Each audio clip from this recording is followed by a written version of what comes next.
You guys can help me, right? Alright, so what issues do you currently experience or do you think you've experienced with being engaged in literacy? You guys can like shout them out. We're gonna tag team the board. Attention span. That's a good one. Anybody else? Interest.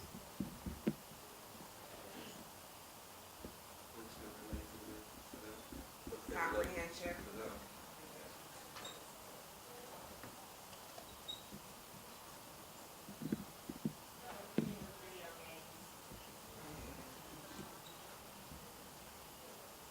Boredom, it just doesn't feel fun.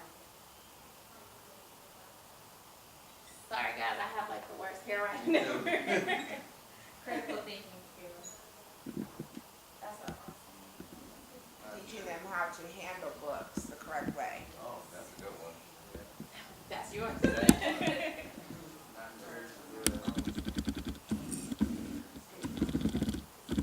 So the connection between school and home.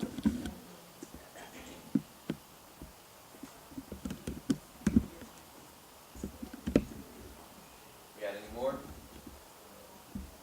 So we have relatable books, attention span, comprehension, the handling of books, pure boredom, connection between school and home, video games, interest, critical thinking, and again, comprehension. So, How about some of the other things? What do you, let me draw a line right here for a box around this one. So when you think about the storytelling process and how we traditionally experience books and stories, what do you think some of the issues are with how we tell those stories to children or how we read the books? Just being monotone, not making it exciting, not asking them questions.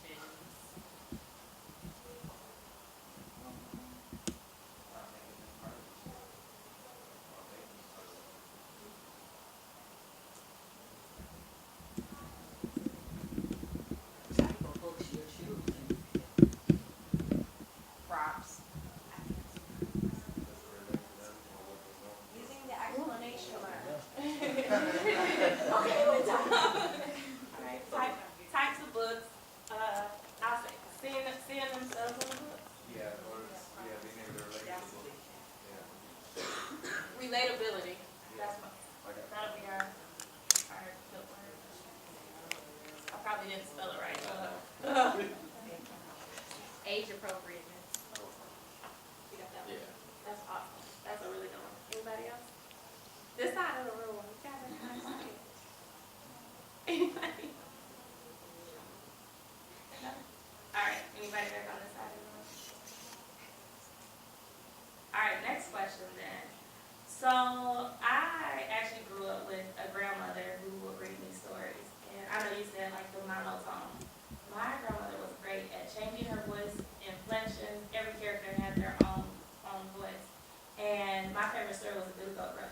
Every time I seen that over there, I went to bed early, alright? Just to hear the Billy Goat Gruff. And it didn't matter how many times I heard it. That troll under the bridge, every time.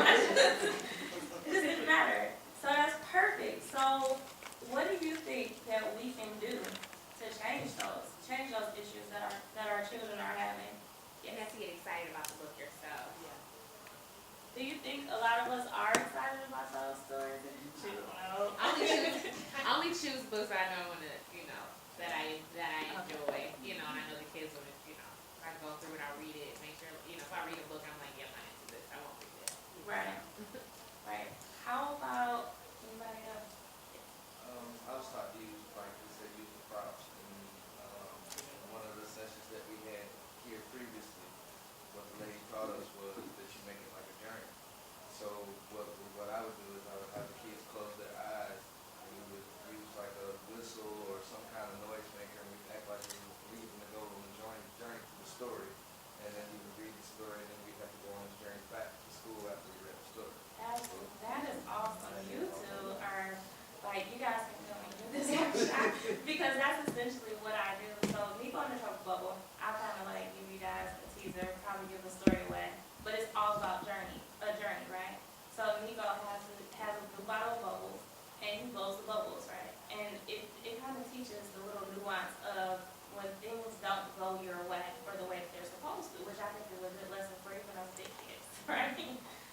blows the bubbles, but there's one bubble, just one bubble, the treble bubble, and it doesn't burst. So Nico chases it because he wants to make it burst like the other ones did. And he becomes angry because he knocks over his bottle of bubbles chasing the bubble. And then he goes into a pile of mud chasing the bubble. And he's so angry with this bubble. Then last he runs to his friend's castle because he doesn't see them building because he's so focused on this bubble, right? And so it's interesting because children, when they start to hear the story, before I can even tell them what's going to happen or read the next page, the great thing about children and Head Start age 2 to 6 is they love the predictability factor.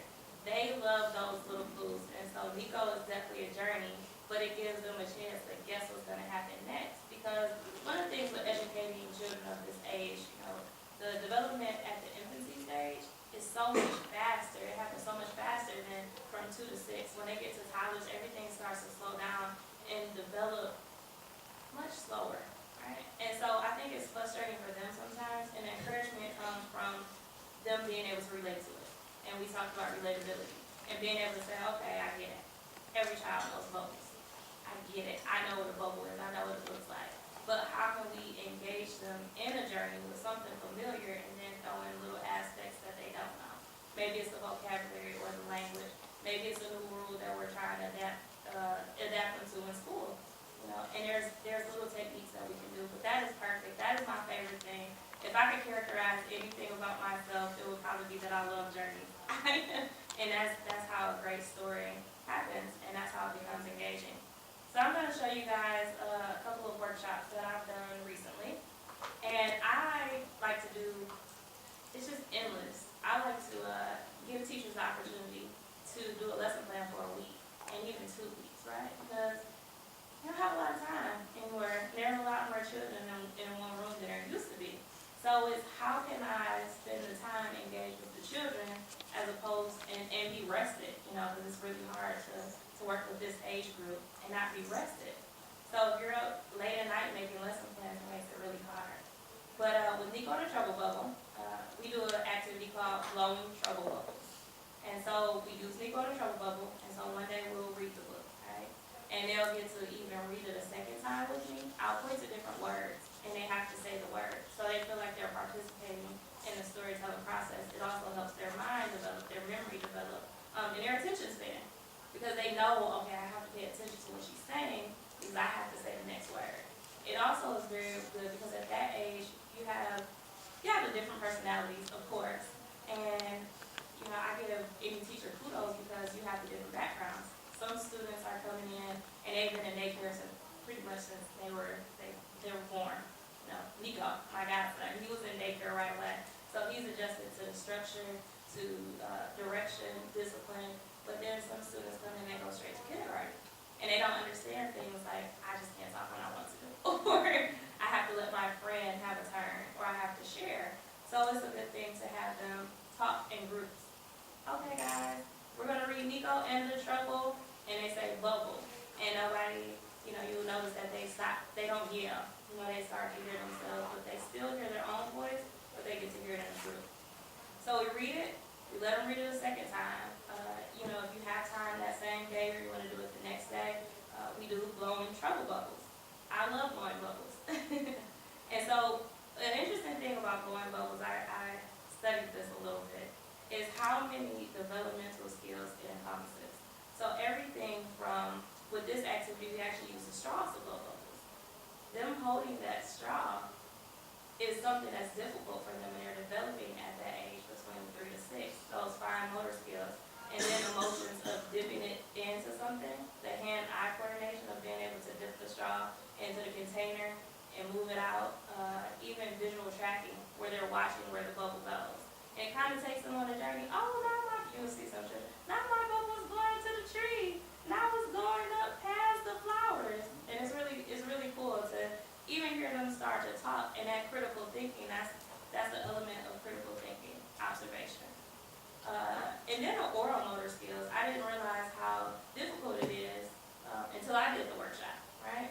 And having them control breath and give it to a targeted spot